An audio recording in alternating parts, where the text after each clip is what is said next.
सत्संग धारा प्रवाह के अंदर हम लोगों ने वाणी के अंतर्गत कुछ प्रकरणों को श्रवण किया। सराजी महाराज जी की प्रेरणा के द्वारा धनी जी ने जो दिल में दिया आज करने के लिए छोटी अर्जी जो हम गाते भी हैं और उसके द्वारा पिया जी के चरणों में हमारी अर्जी लगाई जाती है। ये कोई ऐसा भजन मात्र नहीं है कि जिसको हम महज गाए और आनंद लें।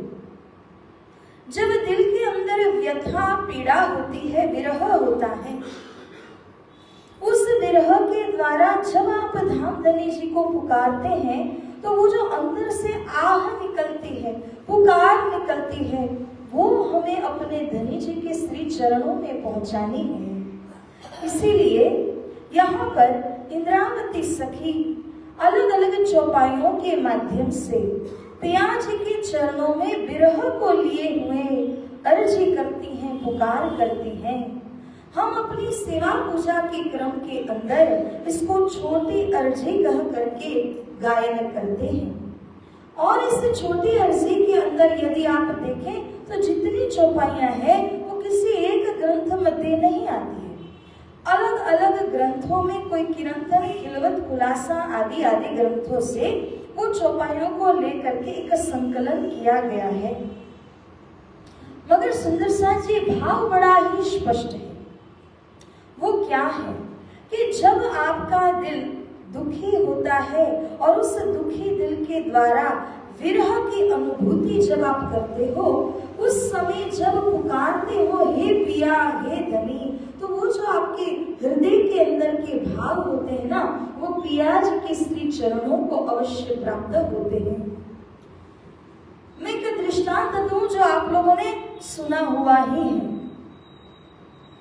जब हम भागवत के अंदर श्रवण करते हैं कि गजेंद्र पुकार करते हैं, गजेंद्र कौन थे, है ना? तो उसको जब गृह घड़ियाल ने उसका पैर जब पकड़ लिया था, उसके पहले उसकी मन स्थिति देखिए तो सरोवर के अंदर बड़े आनंद से वह झूमता था और उसके साथ में उसका हाथियों का परिवार लेकर के बड़े आराम से टहलता था। जब घड़ियाल ने उसके पैर को पकड़ा तब जा करके उसको पीड़ा होने लगी, दुख होने लगा, कष्ट की अनुभूति हुई। लेकिन तब तक उसने कभी भी परमात्मा को इस प्रकार से पुकार की नहीं थी। कहते हैं कि हजारों वर्षों तक वो उस मुसीबत के अंदर में झगड़ा रहा और उसके बाद वो बार बार परमात्मा से पुकार करने लगा कि हे परमात्मा, आप मुझको आकर के बचाइए, मेरी रक्षा कीजिए। तब तक परमात्मा नहीं आए। कब तक नहीं आए थे? हाँ, कि जब तक आर्त पुकार नहीं करते हैं।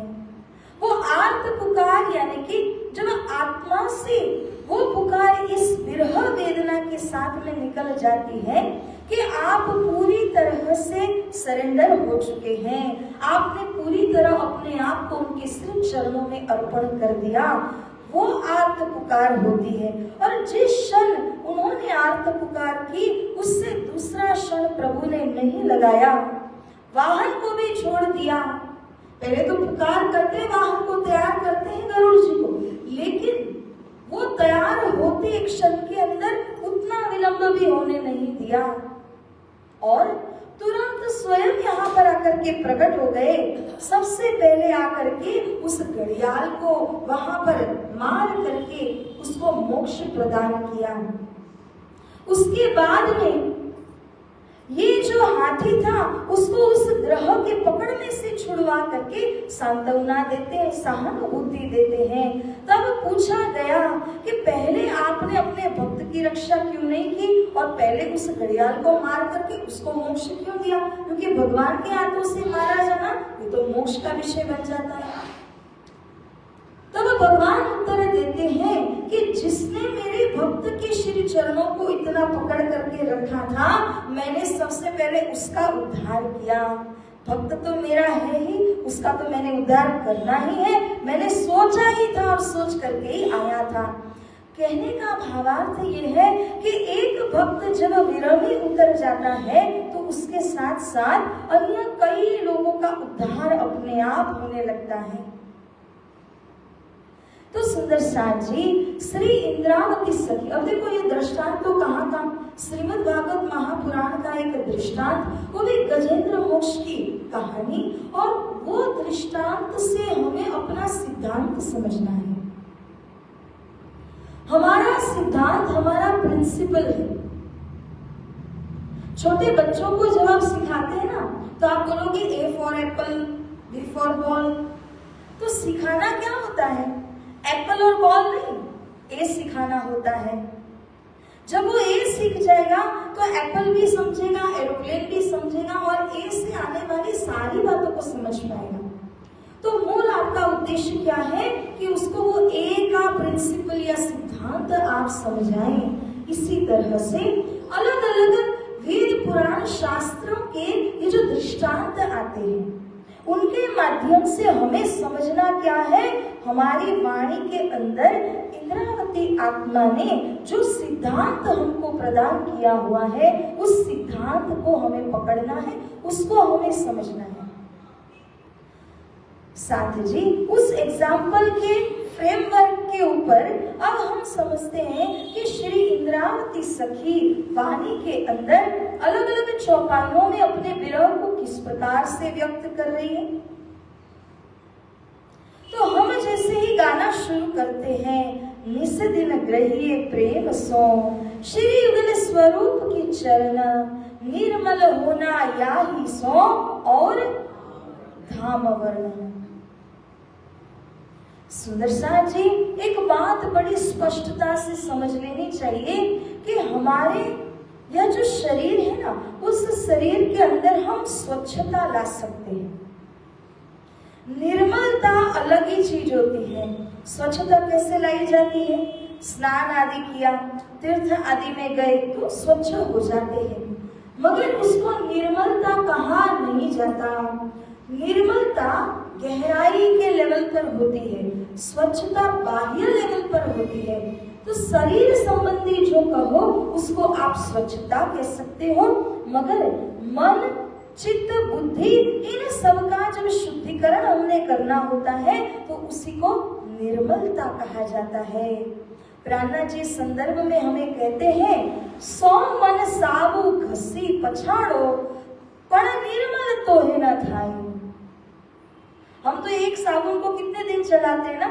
प्राणा जी कहते हैं आप 100 मन साबुन, एक मन के अंदर 20 केजी होता है, तो 100 मन साबुन आप लेकर के घसी पछाड़ो, रगड़ रगड़ करके अपने शरीर को धो एक दिन में, एक बार में, मगर वो शरीर कैसा है?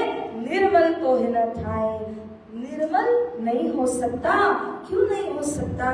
क्योंकि उसके बीज के अंदर माया है, तो वो निर्मल नहीं बन सकता है। तो प्रश्न ये उठता है कि निर्मल अगर बनाना हो तो कैसे बनाए? अब उसी का उपाय दे रहे हैं। क्या उपाय दिया? अभी अभी हमने चौपाई को सुना है ना। हाँ हाँ, और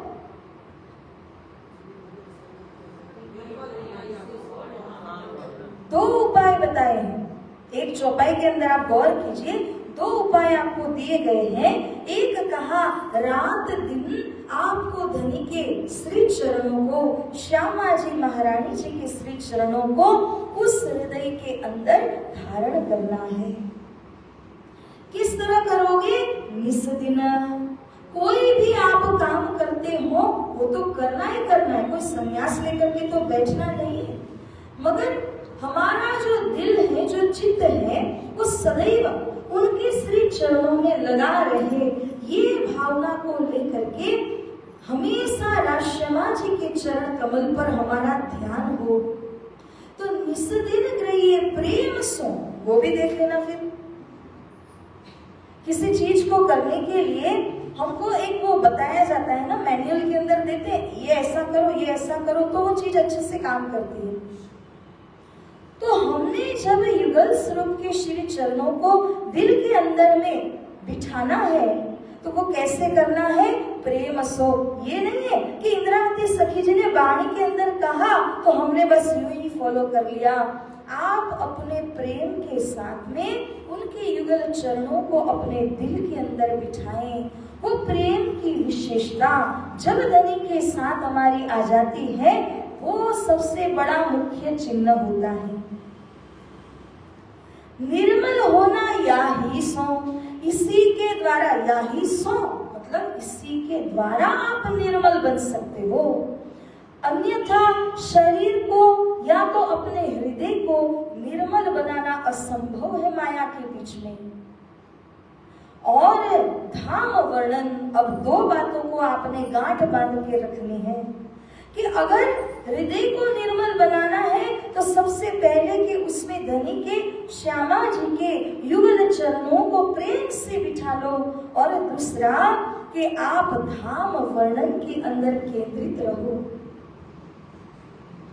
अगर मैं यहाँ पर बैठे बैठे आपको वर्णन सुनाऊं कि कश्मीर हम सभी मिलकर के गए थे कभी, तो हमने ऐसे अनुभव किया, वो अनुभव किया, तो दो चार अनुभव जो मैं आपको बताती हूँ। आप बैठे हो यहाँ, मगर आपका मन कहाँ पहुँच गया था, और उस आनंद को आप उतने समय तक ले रहे थे, याद आ रही थी जो हमने उस समय वहां पर लिया हुआ था। अब जो संसार के अंदर आपने अनुभव किया वो तो यहाँ ताजा होता है, भले 10-20 साल पहले किया हो तो ताजा तो होता है, उसको बोलने से याद आ जाती है। परम धाम के अंदर अखंड रूप से जिस आनंद का अनुभव आप करते ही आए थे, वो कितने समय के लिए छूट गया हमसे?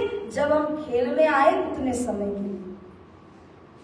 तो श्री इंद्रावती सखी हमको उन परम धाम के सुख का याद दिलाते हुए कहती है, हे सखियों, याद करो उस जमुना जी के जल को जहाँ पिया के साथ जल क्रीड़ा करते थे। याद करो उन हिंडोलों को जिसमें बैठ करके तरह तरह से पिया के साथ में झूला झूलते थे। वो शोभा कैसी कि नीचे नहर में जल बह रहा है, सुगंध से भरा हुआ महकता जल उज्जवल खीर की भांति है, और ऊपर हिंडोले के ऊपर में सखियां झूला झूल रही है, युगल स्वरूप उनके साथ में बैठे हैं। कोई हिंडोले ऊपर से ढके हुए छत वाले हैं और कोई खुले हैं। साकले भी देखो नूर में, कई साकलों को देखो तो फूलों से सजी हुई। तो कैसी अपरंपार शोभा सुंदर साजी जो हम श्री परमधाम के अंदर में अनुभव किया करते हैं। तो इंद्रावती सखी वाणी के द्वारा आपको याद करा रही हैं, धाम वर्णन को याद कीजिए, कैसे प्यास से सुख लेती थी वो याद कीजिए। जब आपने 2 मिनट के लिए भी वो वर्णन सुना तो आपका मन कहाँ पहुंचा? उस झूले में बैठ ही गए थे। तो जब 2 मिनट के वर्णन के अंदर अगर हमारा मन उस तरह से परमधाम के अंदर विहार करता है, तो साथ जी इंद्रावती सखी ने श्री परिक्रमा सागर श्रृंगार आदि ग्रंथ में जो वर्णन किया हुआ है वो इतनी गहराई का वर्णन है कि अगर हम चाहें तो परमधाम के गली गली कोने कोने का हिसाब किताब लीला वर्णन सब उन्होंने दिया है। ये मैं क्यों करूं वर्णन, तुम लीजियो कर चितवन, नव भोग सबो के मंदिर, देखो वस्ता अपनी चित धर। पहले आपको फ्रेमवर्क दे दिया, उसके बेसिस पर आप समझ गए कि ऐसा वर्णन है। अब उसके पश्चात आप जब खुद चितवन करते हो ना, तो वो सारी धाम की दैवतें न्यामतें आपकी नजर के सामने अपने आप आने लग जाती हैं। ये वाणी की कृपा है, इतना समझ लेना। ये वाणी का पावर है सुंदर साची कि एक बार दिल वहां से जुड़ गया तो चितवनी के माध्यम से साक्षात्कार आपको होते रहते हैं। तो दिल पवित्र हुआ। जब धाम वर्णन के अंदर प्रवेश हो जाते हो, कहीं भी परमधाम की पहली दूसरी से 10वीं आकाशी तक जाइए कि परमधाम के 25 पक्ष में किसी भी जगह का वर्णन आप चितवनी कीजिए ना, तो वही 25 पक्ष का आनंद आपके हृदय के अंदर उमड़ने लगता है।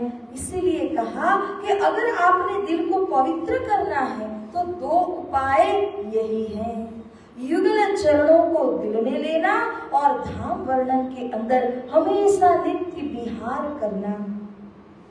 सुंदर साथ जी, इन विध नर्क जो छोड़िए अभी कहाँ पड़े हैं?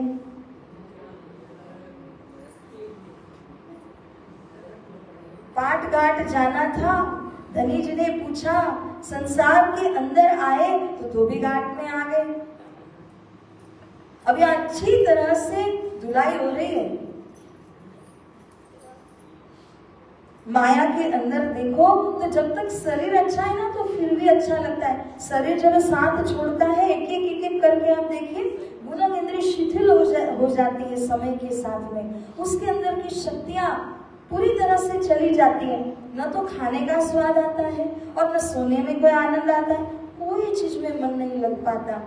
तो तब तक हमें थोड़ा भी अच्छा लगेगा जब तक कि शरीर साथ दे रहा हो, उसके बाद बहुत मुश्किलें आ जाती हैं। इसीलिए ये शरीर की संरचना आप देखो ना तो ऐसी सुंदर कारीगरी से इसको बनाया गया है। अगर आप देखो हमारी जो स्किन होती है वो स्किन इतने अच्छे तत्वों से, इतने क्वालिटी मटेरियल से बनाई गई है। स्टेनलेस स्टील होता है ना, वर्षों वर्षों तक वो करोड़ नहीं होता, माने खराब नहीं होता, मगर हमारी स्किन तो उससे भी अच्छी है। क्यों? कोई 100 साल के ऊपर भी जीता है तो चमड़ी भले सिकुड़ तो जाएगी मगर होगी तो सही, खराब होकर के बिल्कुल निकल तो नहीं। अब देखो 72,000 नाड़ियों सहित इस शरीर को ऐसे बनाया गया कि अगर कोई मच्छर यहाँ काटेगा तुरंत दिमाग को इशारा मिलेगा, दूसरे हाथ से वो उसी सेकंड उस मच्छर को भगा देता है। क्यों? क्योंकि इतना नर्वस सिस्टम जो हमारे अंदर का बनाया गया है वो इतना सेंसिटिव है।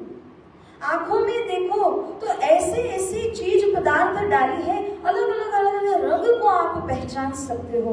सब चीजों की सुंदरता को आप देख करके उसको अप्रिशिएट कर सकते हो। कानों में ऐसे टिश्यू दिए गए हैं कि जिनके द्वारा बारीक से बारीक ध्वनि दूर से आ रही हो उसको भी आप सुन सकते हो। मतलब शरीर में इतनी कैपेसिटी आपको देकर के रखी है परब्रह्म ने। ये शरीर ही कहो तो ऐसी सुंदर कारीगरी है ना, अगर कभी इसके विषय में विचार करना तो ऐसी जोगवाई से इसको बनाया गया है कि सच में हमें लगे परब्रह्म आपने कैसी रचना करके इतना उत्तम शरीर हमको आपने प्रदान किया। शरीर न होता तो आप अनुभव कैसे कर पाते? मन ना होता, बुद्धि ना होती, चित्त ना होता तो आप कैसे अनुभव कर पाते? ये सभी उपकरण उसके अंदर आपको दिए गए हैं। अब एक किडनी लेने जाओ तो कितना खर्च लगेगा, एक लिवर ट्रांसप्लांटेशन करने जाओ तो कितना खर्च लगेगा। परब्रह्म ने एक पैसे लिया आपसे। सब गुण इंद्रियां ऐसे बनाया हुआ आपको प्रदान किया है। मगर ये कैसा है तो बड़ा सुंदर कारीगरी से बनाया हुआ, मगर इसके बावजूद क्षण भंगुर है। पानी के बुलबुले के सदृश जो कब फूट जाए वो नहीं बता सकते हैं। और अगर आपने इसका सही दिशा में उपयोग किया ना तो यही परम धाम की तरफ ले जाएगा। लेकिन अगर इसका सही तरह से उपयोग नहीं कर पाओगे तो इसी के लिए कहा कि नरक। ये नरक निर्मल क्यों हो वही तो यहाँ पर कह रहे हैं जब आप इस शरीर के अंदर हो इससे आपको ऊपर उठना है। शरीर नहीं होगा तो शरीर के द्वारा जो ऊपर उठने की प्रक्रिया है वो भी आपसे नहीं हो पाएगी। तो हमें क्या करना है? नरक रूपी शरीर जानते जानते इससे परे उठना है। परे उठने के लिए भक्ति रूपी साधना आपको चाहिए। जब तक आप भक्ति के अंदर केंद्रित नहीं होते हैं सुंदर साईं जी तो ये शरीर मिला, मगर शरीर के मिलने के बाद आप लाभ ले नहीं सके। एक बहुत सुंदर दृष्टांत है, मैं आपको बताऊं, ध्यान से इसको सुनिएगा, आप हृदय की आंखें खुल जाती हैं इसके द्वारा। एक बार एक लकड़हारा था और वो बहुत सारी जंगल में जाकर के लकड़ियां काटे, लकड़ियों को जला करके भस्म करे, उसमें से कोयला बनाता है। जितना आज का कोयला बना उसको बेच देगा मार्केट में जाकर के, और उसको उसमें से पैसे मिलते थे, तो गुजरान चलता रहता था उसका। अब ऐसा करते करते कई वर्ष उसके व्यतीत हो गए। उसने लकड़ी को काट काट करके कोयला बनाना सीखा, उसी से उसकी आमदनी चलती थी। अब करते करते एक दिन ऐसा हुआ, राजा वहां से गुजर रहे थे। राजा ने उस बंदे को देखा कि सालों साल से ये बेचारा इसी तरह मेहनत कर रहा है, तो मैं इसको थोड़ी मदद कर देता हूँ। और राजा ने उसको एक बख्शीश दी। बख्शीश में देते हैं एक सुंदर चंदन का बगीचा। तो राजा ने कहा कि भाई तूने इतने सालों साल जो मेहनत की ना, उसके ही इनाम रूप बख्शीश रूप में तुमको चंदन का बगीचा देता हूँ, जिसमें कि ये जो तुम इतनी मेहनत किए जा रहे हो, इतनी मेहनत तुमको करने की आवश्यकता नहीं पड़ेगी। तो बंदा खुश हुआ, चंदन का बगीचा मुझे मिल गया। लेकिन उसे ये समझ नहीं थी कि अन्य लकड़ी और चंदन की लकड़ी में क्या अंतर होता है। अन्य लकड़ी की तरह चंदन की लकड़ी को जलाने लगा और उसको जला जला करके कोयला बनाने की कोशिश करने लगा। सारा बगीचा जला दिया, एक इतनी सी लकड़ी बची थी। कुछ समय के बाद राजा फिर वहां से गुजरते हैं, तो राजा ने देखा अरे इसकी तो वही की वही स्थिति है, तो कुछ बदलाव ही नहीं आया। चंदन का बगीचा देने के बाद तो ये बहुत अमीर हो जाना चाहिए था, पर क्यों नहीं हुआ। तब पता लगाते हैं और मालूम चला कि उसने तो सारी चंदन की लकड़ियों को जला डाला है। राजा ने बुलाया, भाई वो चंदन का बगीचा है, दिया था, क्या हुआ। बोले वो तो मैंने जला करके सब कोयला बना करके बेच दिया। तो राजा कहते हैं उस चंदन की लकड़ी में से थोड़ा भी तुम्हारे पास बचा है क्या। हाँ जी राजा जी, अब इतना एक लकड़ा मेरे पास में बचा हुआ है। अच्छा एक काम कर भाई, वो ले बाजार में जा और उसको तू बिक्री कर। जब वो छोटा सा टुकड़ा लेकर के जाता है, हजारों रुपए उसको मिलते हैं।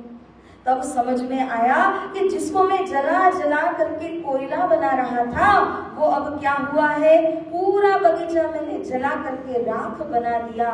उसमें से हजारों लाखों रुपए मुझे मिल सकते थे, मगर मैंने उसको जला दिया। अब वो व्यक्ति कहता है राजा से कि मैंने एक बार गलती कर दी, चंदन का बगीचा जला दिया। हे राजा, अब एक छोटी और कृपा कर दीजिए ना कि मुझे एक और बगीचा दे दीजिए। राजा ने कहा राम राम, अब नहीं मिल सकता तुमको, क्योंकि जो चीज एक बार दी जाती है वो बख्शीश कहलाती है, और उस बख्शीश को यदि आपने अच्छी तरह उपयोग नहीं किया तो उसको बार बार बख्शीश के रूप में तो दिया नहीं जा सकता। बड़ा अफसोस करता है वह व्यक्ति। सुंदर साथ जी, हमें जो परब्रह्म परमात्मा ने मनुष्य तन दिया है, ये मनुष्य तन वो चंदन का बगीचा है। और जब इस मनुष्य तन के द्वारा आप हर एक छोटे से छोटा, बड़े से बड़ा सेवा का कार्य कर पाते हैं, भक्ति जब आप इसके द्वारा कर पाते हैं, तो वो भक्ति की जो बख्शीश आपको मिलनी है वो तो अनमोल है, उसका कोई मोल लगा नहीं सकता है। मगर बजाय भक्ति करने के, उस चंदन के लकड़ी को समझने की बजाय हम क्या कर रहे हैं, हम इसके हर क्षण के अंदर अपने घरेलू काम, अपनी वही रोजमर्रा की जिंदगी के अंदर इसको हम लोग राख बनाते जा रहे हैं। इसको कोयला बना करके इसको बेचोगे तो क्या मिलेगा। और उसके बाद जाकर के परब्रह्म से कहोगे ना कि हमको एक और बार आप मनुष्य तन दे दीजिए, चंदन का बगीचा दे दीजिए, तो परमात्मा कहेंगे अब ये बख्शिश दोबारा नहीं मिल सकती। तो सुंदर साथ जी, ये बहुत आंख खोलने वाला दृष्टांत देकर समझने की कोशिश करें कि चंदन को कैसे यूज करना है, उसको आपने भक्ति के अंदर लगाना है। मनुष्य तन मिला ही इसी वास्ते है, मगर हम वो पशुवत जो बोलते हैं क्रियाएं करते रहते हैं और उसी के अंदर शरीर को पूरी तरह हम लोग लगा देते हैं। तो भक्ति करने के लिए जो शरीर आपको प्राप्त हुआ है, उसको रोजमर्रा की जिंदगी के अंदर खाना पीना सोना संतान प्राप्ति करना, केवल उसके लिए इसको नहीं दिया गया। मुख्य उद्देश्य जो है वो भक्ति करने का है, इस शरीर में आकर के छुटकारा पाने का है, मगर हम इसको समझ नहीं पाएंगे तो कोयले की तरह इसको जला कर राख कर देते हैं। तो इसीलिए अब धामधनी जी हमसे कहते हैं और उपाय कोई नहीं है। कोई उपाय तो बताइए, भक्ति करने के सिवाय, साधना करने के सिवाय। अगर इस शरीर में आकर के भक्ति उपासना न करें तो कौन से शरीर में जाकर के भक्ति उपासना करोगे? जब यहाँ आप लोग भागवत लगाते हैं तो वो भैंस आकर के सुनती है क्या वहां से? इसलिए कहते हैं ना कि भैंस के आगे बीन बजाना या भागवत कोई नहीं करता, उसे कुछ पल्ले नहीं पड़ेगा। किसको पल्ले पड़ता है? मनुष्य के पल्ले पड़ता है, क्योंकि आपके अंदर वो स्पेशल पावर परमात्मा ने दी है कि आप विचार विवेक कर पा सकते हैं। तो सुंदर साथ जी, धनी श्री प्राणनाथ जी, महानतम बुद्धि के सागर, वे हमसे कहते हैं कि आपको 84 के चक्कर फेरे से तारने वाला अगर कोई है तो वो मनुष्य का देह है। किसी पशु के शरीर में, वृक्ष आदि योनि में जाकर के ऐसी विचार विवेक की बुद्धि नहीं होती। इसलिए धाम धनी के चरणों को पकड़ लीजिए, धाम वर्णन को आप पकड़ लीजिए, इसी के द्वारा आपका उद्धार होगा और उपाय कोई नहीं। आगे क्या फरमाया? यदि भजन नहीं करते हो, धनी का स्मरण नहीं करते हो, तो सब कुछ नरक तुल्य है। आपका खाना भी, पीना भी, सोना भी, जितने महल में भी अगर आप क्यों न रहते हो, मगर भजन के बिना वो सब निरर्थक हो जाता है। क्यों? वही बुलाने वाला हो जाता है। मैंने आगे शायद ये दृष्टांत आपको दिया होगा पिछले दीपक में, अभी मुझे याद नहीं है। एक दासी थी, वो दैनिक अपने राजा के लिए फूलों का एक पूरा बेड होता है, शैया होती है, उसको सजाती थी। तो बहुत सारे फूल लगा करके वो पूरे पलंग को सजाया जाता था। उसका दैनिक सेवा यही रहता था। एक दिन ऐसा हुआ कि राजा को आने के लिए कुछ समय बाकी था। उसने वो फूलों से पूरा शैया सजा दिया था।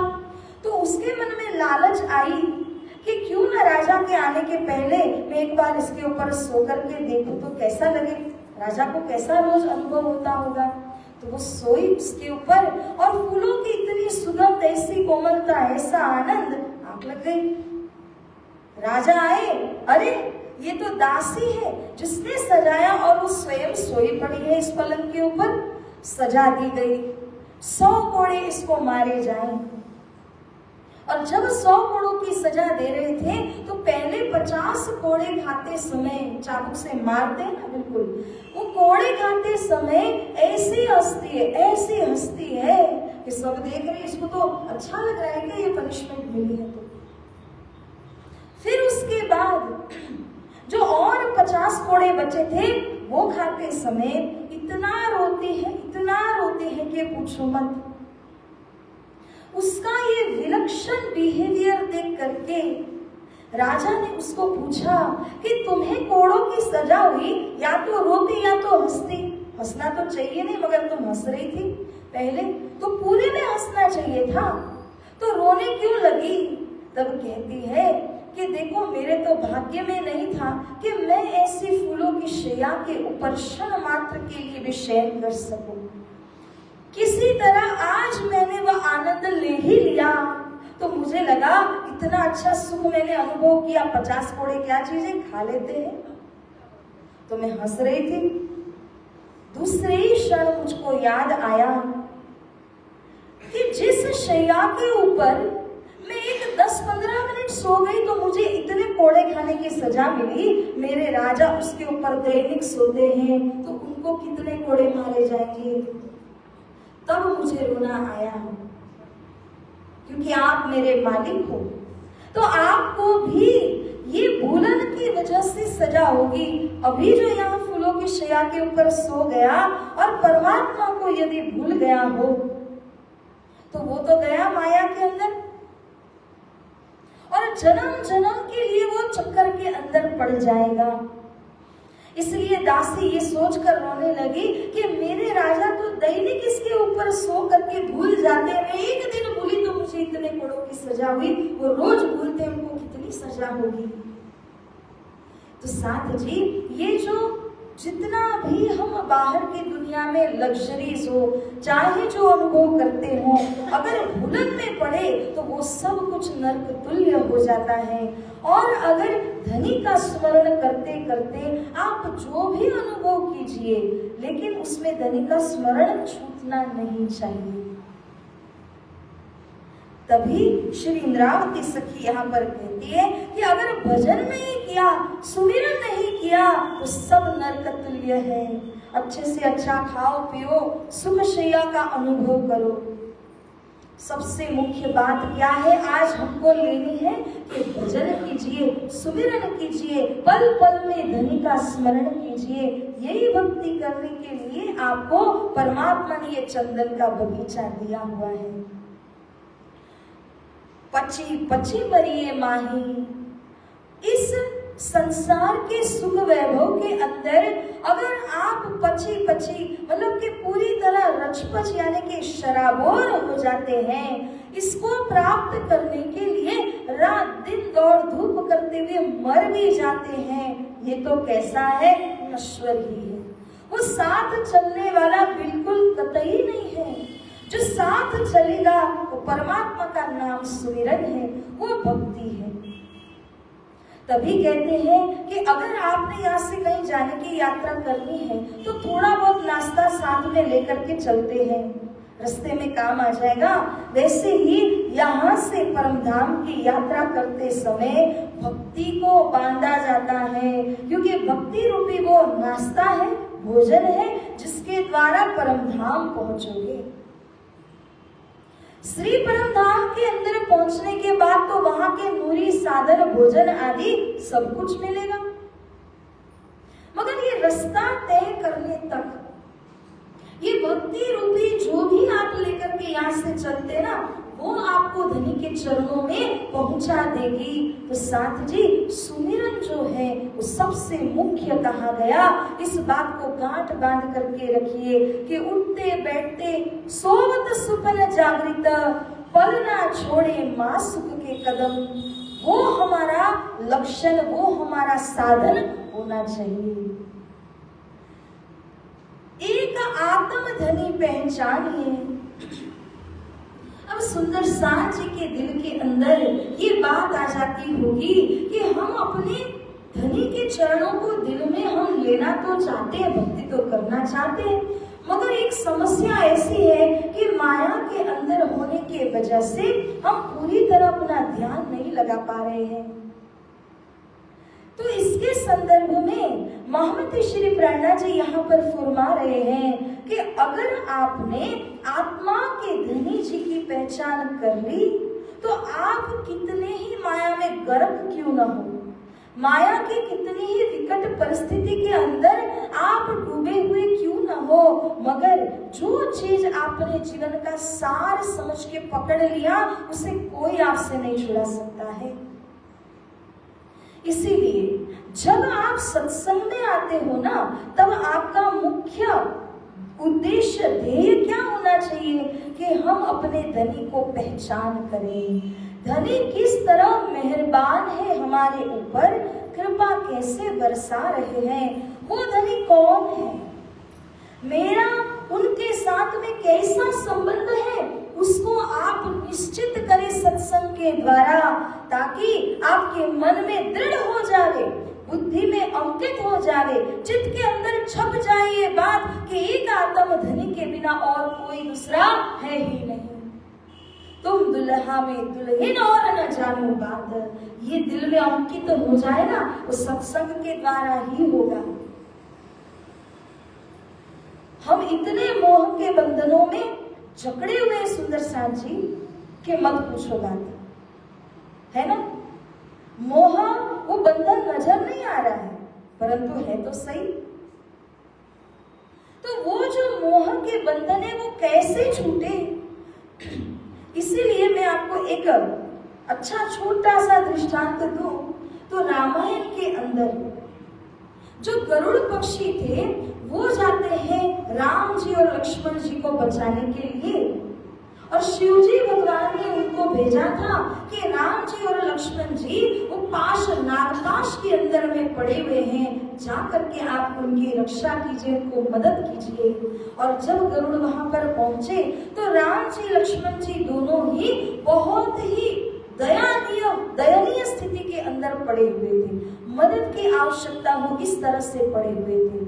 तो गरुड़ ने जाकर के उनको नागपाश से जब छुड़ा दिया तो अहंकार होता है, मोह होता है कि मैंने छुड़ाया, मेरे अंदर इतनी शक्ति है कि मैंने राम जी को छुड़ाया, लक्ष्मण जी को छुड़ाया, मगर आत्मा ने साक्षी नहीं दी, क्योंकि राम जी और लक्ष्मण जी ये तो मायापति है, उनको कोई कैसे छुड़ा सकता है। तो वो शिव जी के पास में जाकर के कहते हैं कि मेरे अंदर ऐसा अहंकार, ऐसा मोह जागृत हो रहा है अपनी शक्तियों के प्रति, मैं क्या करूं। शिव जी समझाते हुए कहते हैं कि भाई ये जो मोह है वो इतना बारीक और सूक्ष्म है कि आपको नजर कभी आ नहीं सकता। एक काम कीजिए, सत्संग को श्रवण कीजिए, वो एकमात्र ऐसा सहारा है कि जिस सत्संग के द्वारा मोह का जो पाश होता है, बंधन होता है, आवरण होता है, वो मोह का आवरण केवल और केवल सत्संग के द्वारा ही छिन्न भिन्न हो जाता है। एक जगह उन्होंने बताई, उस जगह में जाइए, निरंतर वहां पर श्री राम जी के गुणानुवाद गाए जाते हैं, उनकी शक्तियों का उल्लेख किया जाता है। वहां पर जाओ तो आपके अंदर उस सत्संग के माध्यम से जो शक्तियां प्रवेश होंगी तो आपके मोह के बंधन छिन्न भिन्न हो जाएंगे। इसीलिए सुंदर साथ जी, हम जब भी यहाँ सत्संग करते हैं, दूर दूर से आप लोग आते हैं, कितनी व्यस्तता के बीच में आप अपना समय निकाल करके यहाँ आते हैं, क्यों? आपको पता होता है कि सत्संग करने का हमको लाभ मिल रहा है। घर के कामों की व्यस्तता के अंदर तो 365 दिन आप होते हैं, मगर सत्संग जब जब मिलता है तो उसके द्वारा अंदर के मोह के आवरण जो है वो हटते जाते हैं। यही आनंद देता है अपने को, हृदय की जो अंदर की आटी गुटी है उसको खोल देता है, दृष्टि खुल जाती है और वो नजर में आते हैं जो कभी नजर में आए नहीं थे। तो सुंदर साथ जी, मैंने इसीलिए कहा क्योंकि आपको धनी की पहचान करनी है सत्संग के द्वारा। सत्संग ही वो माध्यम होता है जहाँ आपके मोह के आवरण छिन्न भिन्न हो जाए, अंतर दृष्टि खुल जाए। वो अंतर दृष्टि जब खुल गई तो किनको आपने पहचाना? धाम धनी जी को पहचाना। एक बार जो पहचान हो गई ना, उसके बाद बुरी में बुरी विकट परिस्थिति भी आ जाए लेकिन धनी के चरण छूटते नहीं है, बल्कि वो दुख के अंदर आप और उनका स्मरण करते हैं, हे धनी कृपा कीजिए, हे धनी रक्षा कीजिए। तो ये पहचान नहीं होती जब तक, तब तक हमें मुश्किल लगता है कैसे धनी को याद किया जाए। बहन जी तो बोल करके चली गई अपना, लेकिन हम कैसे याद करें, हम तो माया के बीच में हैं। इसीलिए मैंने ये प्रसंग रखा आपके लिए कि अगर धनी की पहचान आप कर लेते हो, उसके बाद दुख सुख आते जाते रहते हैं, इससे फर्क नहीं पड़ता, मगर दृष्टि हमेशा केंद्रित रहती है उन धनी जी के चरण कमल के ऊपर में। तो साथ जी और आगे कहा, निर्मल यही उपाय, धनी जी को पहचान कर लो। जब तक आपने धामधनी जी की पूर्ण पहचान नहीं की, तब तक आप माया के बंधन में घिरे ही रहोगे। सबसे निर्मल उपाय ही यह है कि सत्संग में आइए, वाणी को सुनिए। वाणी की चर्चा के माध्यम से ही अंतर्दृष्टि को खोलना है हमको। श्री महामती कहें, अब आप बताइए क्या कहते हैं महामती? एक आत्मधनी पहचानिए, निर्मल ये उपाय। आगे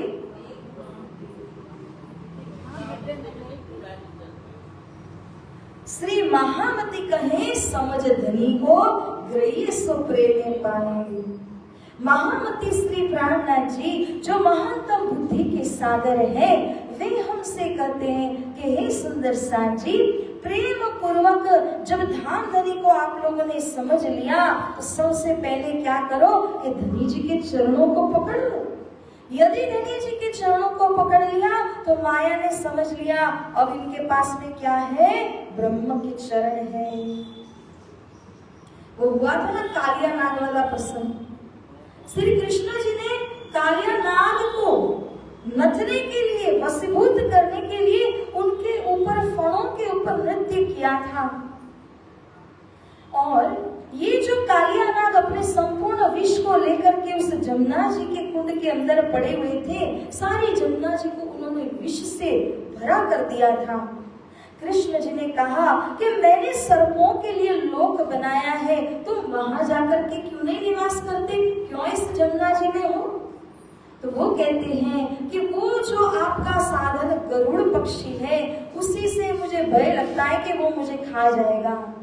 श्री कृष्ण ने कहा अब बेफिक्र होकर के तुम चले जाओ, क्योंकि आपके सिर के ऊपर मेरे चरण चिन्ह बने हुए हैं, अब वो आपके समीप भी नहीं आएगा। बोलो श्री प्राणनाथ प्यारे की जय। जहां धनी के चरण चिन्ह बने हो, माया भी सतर्क रहती है कि मैंने कहाँ जाना है, कहाँ नहीं जाना है। जिस घर के अंदर सिक्योरिटी मजबूत हो तो चोर तो 10 बार सोचेगा वहां आने के पहले, आएगा ही नहीं, हिम्मत ही नहीं पहुंचेगी। लेकिन कदाच अगर सोच भी लेता है तो वो पहले देखेगा कि यहाँ की सिक्योरिटी तो बड़ी टाइट है, यहाँ तो जाना ही नहीं बनेगा। हाँ, जिस घर के अंदर ऐसी सिक्योरिटी नहीं हो उसके लिए सरल अपना हाथ साफ कर लेना। तो साथ जी, इसीलिए इंद्रावती सखी महामती श्री प्राणनाथ जी कहते हैं कि पहला स्टेज है समझो, दूसरा स्टेज है कि समझ करके धनी के चरण कमल को हृदय में बिठा लो। माया देखेगी कि यहाँ पर तो धनी के चरण है, मेरा यहाँ जाना नहीं होगा, माया भी सतर्क हो जाएगी। ग्रह्य सो प्रेमे पाए, जो भी करते हो एक बात अवश्य याद रखना कि प्रेम पूर्वक आपने वो धनी की साधना करनी है। उनके श्री चरणों को प्रेम पूर्वक अपने हृदय के अंदर आपने बिठाना है। श्री महामती कहे महबूब जी, अब देखो किसको कह रहे हैं? महामती अब महबूब से कह रहे हैं, प्रियतम धनी से कह रहे हैं अब दीजिए पट उड़ाए। पट किसको कहा? ये वाला पर्दा जो विद्या का सभी जाग रहे, मैंने कहा पूछ लेते हैं, जाग रहे।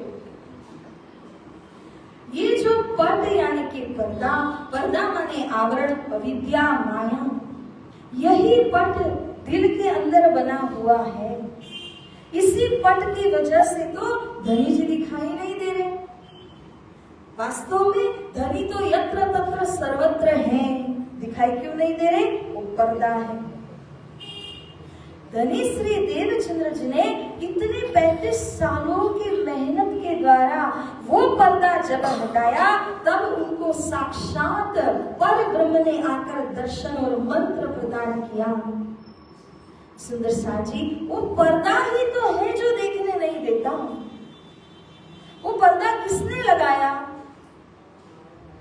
तू आपे न्यारी होत है, यू नहीं तुझसे दूर, पर्दा तू ही करत है, अंतर न आड़े नूर। एक पहाड़ आपके सामने है, आंखें आपने बंद किए तो ही नहीं नजर आ रहा है पहाड़।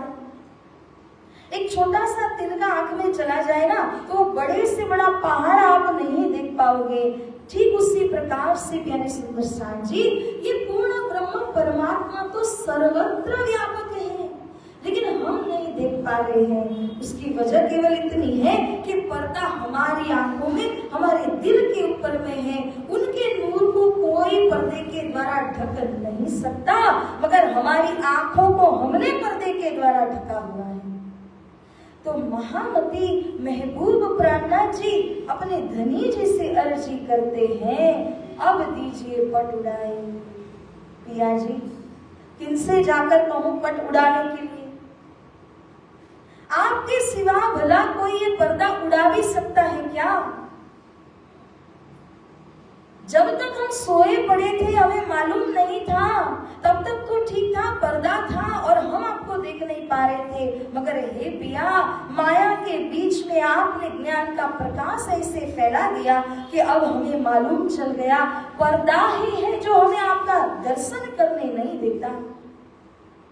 तो हे धनी, आपके सिवा अब मैं किसको अर्जी करूं ये पर्दा उड़ाने के लिए? हे महबूब, आप इस पर्दे को उड़ा दीजिए। नैना खोल के अंक भर, किसको अर्जी कर रहे हैं? हम अपने दुल्हा से विनती कर रहे हैं कि पहली बात तो ये पर्दा आप उड़ा दीजिए, और उस पर्दे को उड़ाने के बाद में मुझे अंकमाल करते हुए, आलिंगन करते हुए अपने हृदय से आप लगा लीजिए, क्योंकि मैं कौन हूँ? मैं आपकी अंगना हूँ। जब तक हमारे अंदर वो अंगना वाला भाव नहीं आता ना, तब तक हम धनी से ये अर्जी भी नहीं कर पाएंगे। अर्जी आप किससे करोगे? जहाँ आपका संबंध हो, जहाँ अपने धनी को पहचाना हो, तब तो अर्जी करोगे। लेकिन जब तक धनी की पहचान ही नहीं की है, मैं अंगना हूँ ये नहीं जाना है, तब तक ऐसी अर्जी भी हमसे नहीं हो पाएगी। तो साथ जी पहले ही कह दिया कि धनी को पहचानो, समर्पित हो जाओ, उसके बाद धनी से विनती करो कि हे पिया, पर्दे को हटा करके मुझे आलिंगन कीजिए, अपना बना लीजिए। अब ये माया का खेल बहुत देख लिया हमने। गुण अवगुण जिते किए जो पिछले जन्म, साहिब सो साचा रहे, साथी साचो दोनों। ये तो इतनी गहराई की बात है, मगर शुक्र है कि कल ही हमने इसके ऊपर में चर्चा की थी, तो मैं जोड़ करके बता पाऊंगी। हमने कल या परसों में यह श्रवण किया कि कैसे वो जीव जन्म जन्मांतर अलग अलग शरीरों के बीच में जब वो जन्म लेता रहता है, हर जन्म के अंदर कर्म होते हैं और वो कर्म आगे चलते हैं, दूसरे जन्म में कैरी फॉरवर्ड हो जाते हैं। तो क्या हुआ कि एक से दूसरे जन्म के अंदर जब गए तो पहले जन्म के कर्म जो बचे हुए थे, भुगतान नहीं किया था, वो कर्म दूसरे जन्म में गए। इसी तरह एक के बाद एक जन्म लेते लेते वो जीव के ऊपर इतना बर्डन हो गया अब उन कर्मों का कि वो जब तक कर्म की जाली नाश नहीं होती, तब तक विचार विवेक की दृष्टि उदय नहीं होती है। यही तो कारण है कि प्रयागराज जैसा तीर्थों में महान प्रयागराज, और ऐसे प्रयागराज के बीच में आज जब ब्रह्मवाणी की चर्चा हो रही है तो गिर कर देखिए हम कितने हैं। क्योंकि वो विचार विवेक की दृष्टि जो हमारी खुल गई है ना, वो बाकियों की खुल नहीं पा रही। वो कर्म का बंधन देखो इतना मजबूत है सुंदर साथी, उसको तोड़ने के लिए भी सत्संग चाहिए। कम से कम इतनी अवेयरनेस तो होनी चाहिए, इतनी सुध तो होनी चाहिए कि हम मनुष्य को हम जाकर के सत्संग सुने। वो पहली सीढ़ी है। इतनी सुध आ जाए, उसके बाद जब आप कथा मंडान में आकर के दो शब्द भी सुनते हो तो ये ब्रह्मवाणी की शक्ति है कि आपके हृदय के पट को वो दूर कर दे। श्री प्राणनाथ जी इसीलिए कह रहे हैं इतने जन्मों से हम लोगों ने जो जो कर्म किए हुए हैं वही यहाँ पर बंधन रूप हो जाते हैं, बोझ रूप हो जाते हैं, और जिसके वजह से परब्रह्म की वाणी को समझ पाना, ग्रहण कर पाना वो भी बड़ा मुश्किल हो जाता है हमारे लिए। मगर हे पिया, हे धाम धनी, जितने गुण अवगुण हम लोगों ने किए हुए हैं, जेते केवल जितने किए हुए हैं, कि जो पिछले जो जन्म हमने लिए हुए थे उसमें हम करते हुए आ रहे थे, साहिब सो साचा रहे। साहिब का नाम इतना पावरफुल है, परमात्मा का नाम इतना पावरफुल है कि अगर सूखी हुई घास के ऊपर माचिस की एक तिल्ली आप डाल दीजिए, क्षण मात्र के अंदर वो सारी घास जो है वो जल जाती है, राख बन जाती है। इसी प्रकार साहिब के नाम में ये शक्ति है कि एक बार भी अगर नाम उच्चारण कर लिया ना तो कई सारे जन्मों जन्म के जो पाप है ना वो भस्मसात हो जाते हैं। कृष्ण एति मंगलम नाम यस्य वाचि प्रवर्तते भस्मीभवन्ति सत्यस्तु महापातक कोटयः। श्री कृष्ण जी का ये मंगलमय नाम, जिस नाम का उच्चारण मात्र करने से कई जन्मों के अंदर के वे कर्म तो क्या, महापातक कोटयः। कोटय माने करोड़ों, महापातक नाम के जो पाप होते हैं ना वो भी भस्मसात हो जाते हैं। महापातक पाप क्या होते हैं?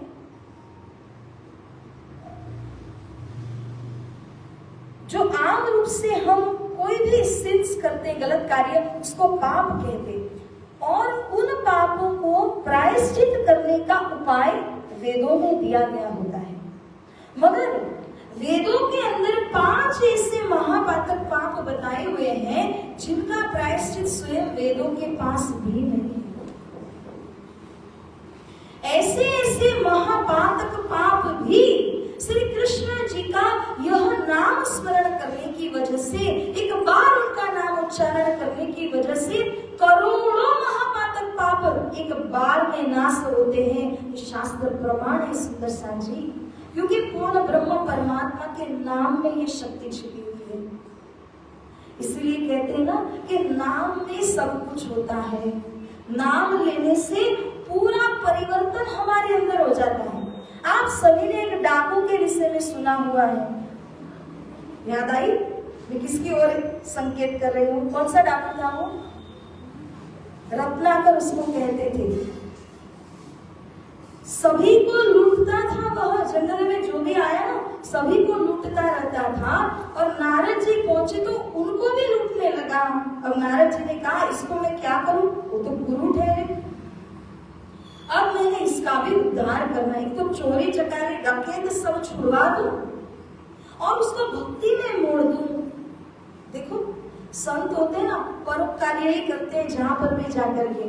तो नारद जी ने कहा कि भाई तू ये जो सारे बुरे काम धंधे कर रहा है, इसके द्वारा तू क्या करता है? बोले मैं परिवार का भरण पोषण करता हूँ। अच्छा, तो तू परिवार के लिए इतना बुरा काम करेगा? जा करके अपने घर में पूछ ले कि जो जो बुरे कर्म तू कर रहा है उनकी भागीदारी होगी क्या? इसका फल जब तुझे भुगतना पड़ेगा उसके लिए। गया पूछने के लिए, ऐसे तो जा नहीं रहा था।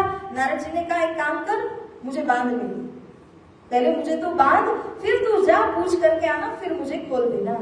तो वो गया बांध करके, और जा करके सबसे पहले पत्नी को पूछता है, माता पिता को पूछता है, संतानों को पूछता है। सबने एक ही जवाब दिया, जो आप करो हमें क्या, हमें तो इतना ही मतलब है कि हमको रोटी मिल जाए, अच्छी अच्छी चीजें मिल जाए, हमारा तो उतना ही मतलब है आपसे।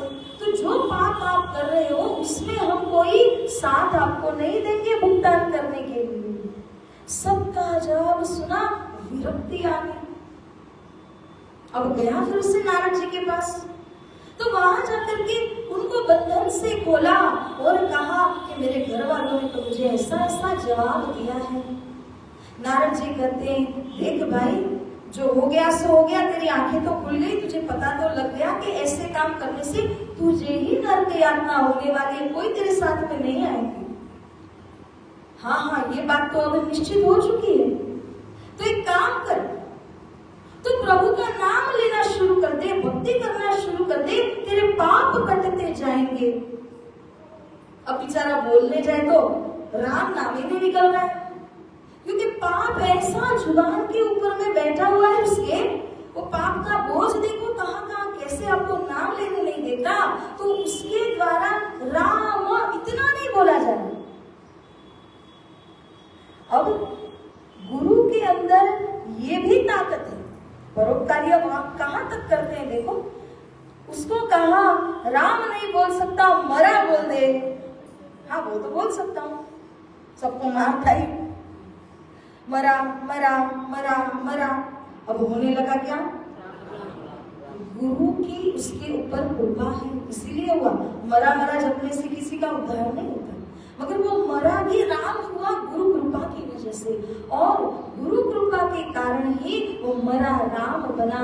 जितनी बार उसने जपा, कैसा उद्धार हुआ कि रामायण लिख करके इतना नाम उसको प्राप्त हुआ, इतना उसका उद्धार हुआ। तो एक बार भी अगर कोई नाम जप करता है तो वो भी श्री राम का नाम, श्री राम जी का नाम 14 लोक ब्रह्मांड के अंदर आपको उद्धार कराता है। हमें तो श्री कृष्ण श्री सच्चिदानंद अक्षरातीत का नाम हमने लेना है कि जिस नाम के द्वारा लोक परलोक के भी परे जाएं, हद बेहद के भी हम परे जाएं, और उन अक्षरातीत श्री कृष्ण जी के धाम में हम प्रवेश हो पाए। तो सुंदर साथ जी, अगर एक बार वो वाल्मीकि जैसा भी, मतलब वो रत्नाकर डाकू जैसा भी मरा मरा करके इतना उद्धार करवा रहा है, तो वो नाम में कितनी शक्ति छिपी हुई है उसका विचार हमें अवश्य करना चाहिए। कि जो कोई भी इस तरह से नाम जप करते हैं, उनको जो करोड़ों महापातक पाप होते हैं ना, सोचो कि वेद जिनका प्रायश्चित नहीं करा सकते, ऐसे महापातक करोड़ों पाप एक बार श्री कृष्ण नाम लेने से भस्मसात होते हो। तो उन कृष्ण के नाम में इतनी शक्ति है, उन स्वरूप के अंदर कितनी शक्ति है, और उनकी वाणी के अंदर कितनी शक्ति छिपी हुई है प्यारे सुंदर साथ जी। तो हमारे पास जो है ना, वो पावर हाउस है। ये वाणी क्या है, समस्त जो शक्तियों का केंद्र है ये वाणी, इसलिए ये अद्वैत वाणी, इसलिए बेहद वाणी है, ये सच्चिदानंद वाणी है। लेकिन इस वाणी को काला अक्षर भैंस बराबर मत समझना। अगर केवल शब्द मान करके इसको पढ़ने लगे ना, तो इसके अंदर की जो पावर है उसको हम थोड़ा ही खींच पाएंगे। श्रद्धा से वांचन करो, श्रद्धा से सुमिरन करो, तो उसी नाम से, उस शब्द से आपको कितना कितना पावर मिलता है। इसलिए मैं कहती हूँ कि बानी और धनी का नाम ये पावर हाउस की तरह है। अब आप में जितनी क्षमता है ना, वो होता है ना, बल्ब में अलग अलग वोल्टेज होती है। अगर छोटे बल्ब में ज्यादा पावर दे दिया ना, तो वो फूट जाएगा फिर।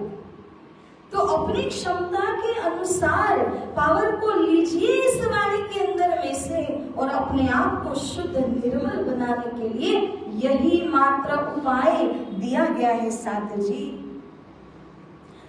साहिब सो साचा रहे, जो अपने साहिब, अपने प्रियतम धनी के साथ में प्रेम का सच्चा व्यवहार करते हैं। साथी साचो कौन, वही कौन है, सच्चा साथी है। आपके शरीर में आपका हाथ जुड़ा हुआ है ना, अब अगर वो हाथ आपको कह दे कि मैं तो शरीर से अलग होने वाला हूं, मैं मेरा गुजरान खुद कर लूंगा, वो हाथ बच पाएगा? शरीर से अलग होकर के उसको भरण पोषण ही नहीं मिलेगा, उसका अस्तित्व ही नहीं बचेगा। इसी तरह हम भी परमात्मा के अंग रूप हैं, हम उनके हाथ पैर आंख नाक रूप हैं। अगर हम परमात्मा से अलग होने की बात सोचते करते हैं, तो उसमें अस्तित्व किसका नाबूद होगा? हमारा ही होगा। उन्हें क्या है, अगर आप उनसे जुड़े हुए हैं ना, तो जैसे हाथ शरीर से जुड़ा है, तो शरीर को जो भोजन मिलता है, जो भी मिलता है पानी आदि, वो सब हाथ को मिलता ही है। हाथ अगर उससे अलग हो जाए तो वो भोजन भी नहीं मिलेगा, कुछ भी नहीं मिलेगा। इसलिए ये पहचानो कि हम परमात्मा के अंग हैं, उनसे अलग अपना कोई अस्तित्व नहीं है। अगर हम सोच बैठते हैं कि मैं अलग रहूंगा, तो वो हमारे अंदर का अहंकार होता है। वो अहंकार व्यर्थ की बातें आपके दिल में डाल देता है कि अलग रह करके तुम खुश रहोगे, मगर ऐसा कभी भी संभव नहीं हो सकता। तो साहिब सो साचा रहे, हमेशा अपने साहिब के साथ में यथा योग्य व्यवहार कीजिए, उनके सम्मुख रहिए, उनकी कृपा को प्राप्त कीजिए, उनका नाम सुमिरन कीजिए। इसी में आपकी भलाई, इसी में आपका उद्धार है। सुंदर साथ जी, अवगुण काणे गुण रहे। हमने क्या करना है? इस संसार में आने पर कोई परफेक्ट तो है ही नहीं। जहां तक हो सके तो अवगुणों को पहचान कर परित्याग करो, और वो जगह खाली हो गई, गुण भरते जाओ।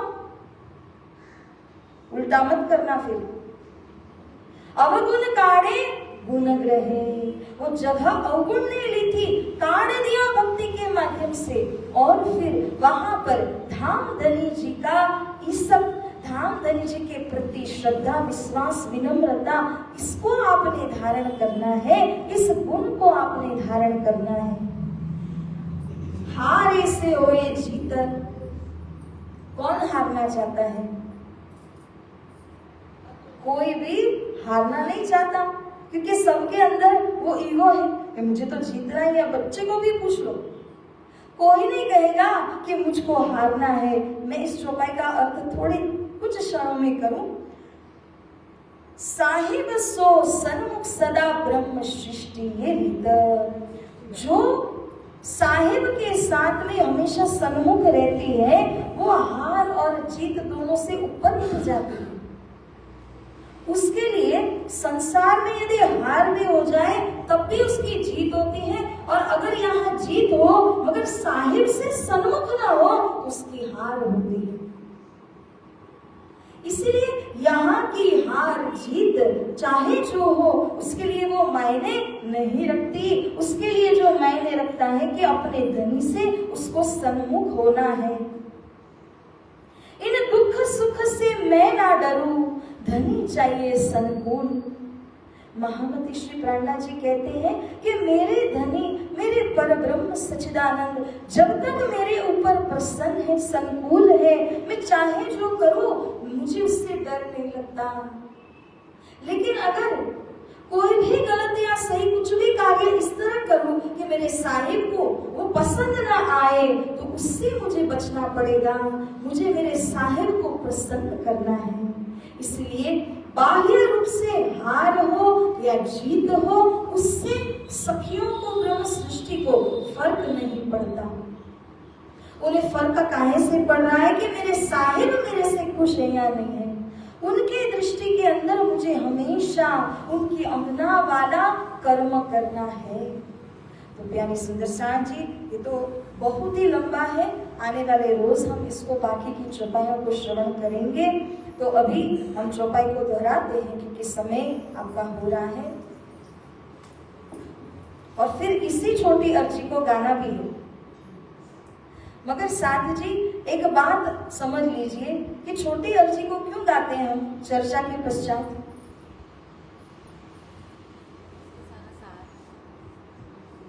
इसी में सारा सार है।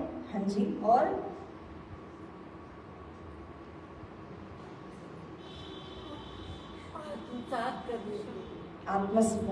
आत्मसात करने के लिए, और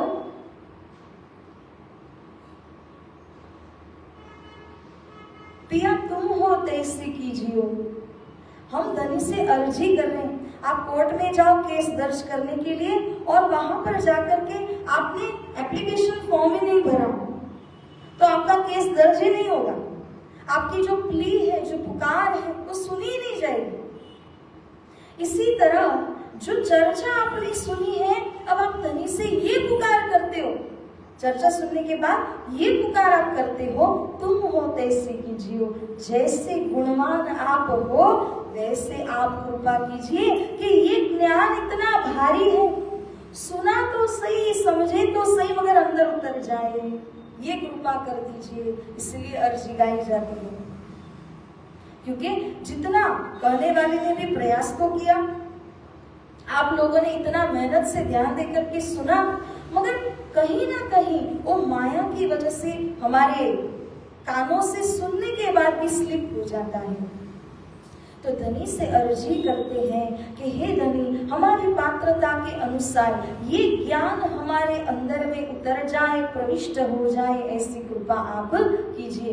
इस कृपा के बिना सुंदर साथ जी ये ब्रह्मवाणी कभी दिल में उतरेगी नहीं। इसलिए जब भी चर्चा हो और ये पढ़ा जाता है, छोटी अर्जी पिया से अर्जी की जाती है ना, दिल से प्रार्थना करना कि हे धनी, हे पिया, अब ये शक्ति दीजिए कि इसको अंदर उतार सके। तो आइए सुंदर साथ जी चौपाई को दोहराते हैं। अवगुण काढ़े गुण ग्रहे,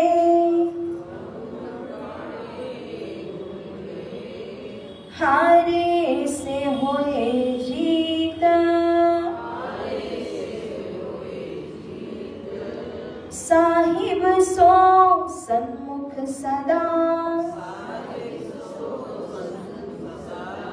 ब्रह्म सृष्टि ए रीत, ब्रह्म सृष्टि ए रीत। बोलिए श्री कृष्ण कन्हैया लाल की, सद्गुरु महाराज की, श्री प्राणनाथ प्यारे की, श्री कृष्ण प्रणामी धर्म की, तीनों पूरी धाम की, बोल बोल पंचे वाले की, सर्व सुंदर साथ की। प्रणाम।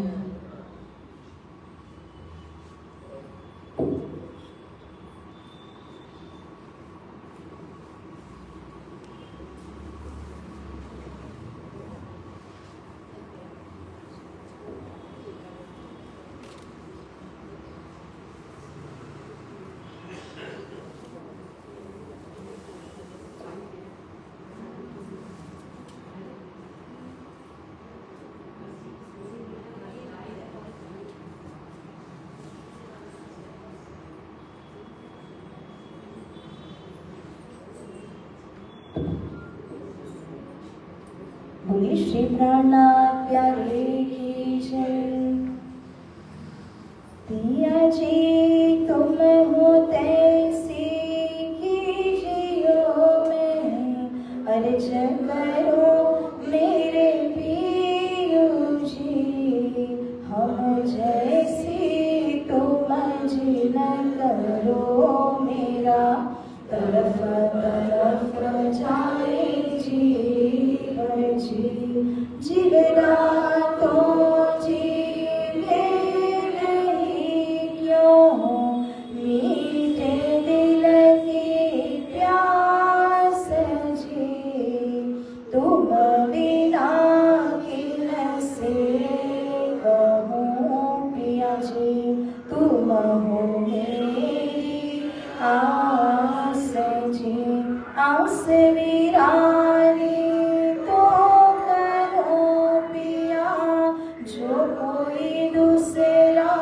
हो जी, सब विध पिया जी सामर्थ दिन, रहे न जात रोय रोय जी, जन्म अंधी जो मैं होती पिया, सो तुम देखत कीरे जी, जब तुम आप दिखाओगे तब देखूंगी मैं नाम जी, इति पुकार पिया सोर के अब ढील करो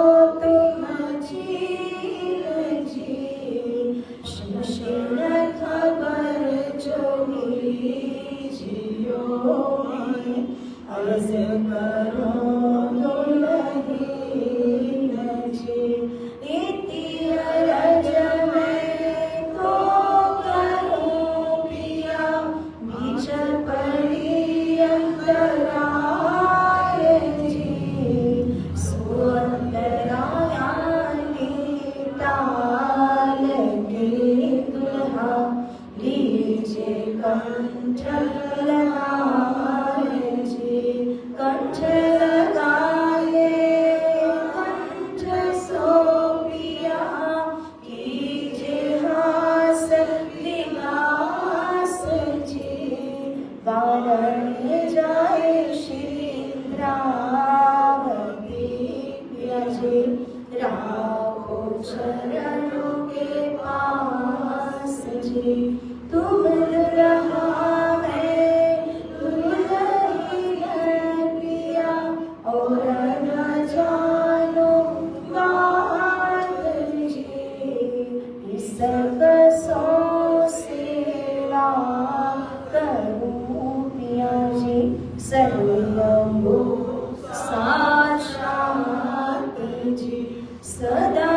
सुखदाता श्री धाम धनी मैं, क्या कहूँ इन बात जी, श्री महावती जुगल स्वरूप पर प्यारी, अंगना बलि बलि जात जी, सदा सुखदाता श्री धाम धनी मैं, क्या कहूँ इन बात जी, श्री महावती युगल स्वरूप पर प्यारी, अंगना बलि बलि जात जी, पिया जी तुम हो तैसी कीजियो मैं, अर्ज करो मेरे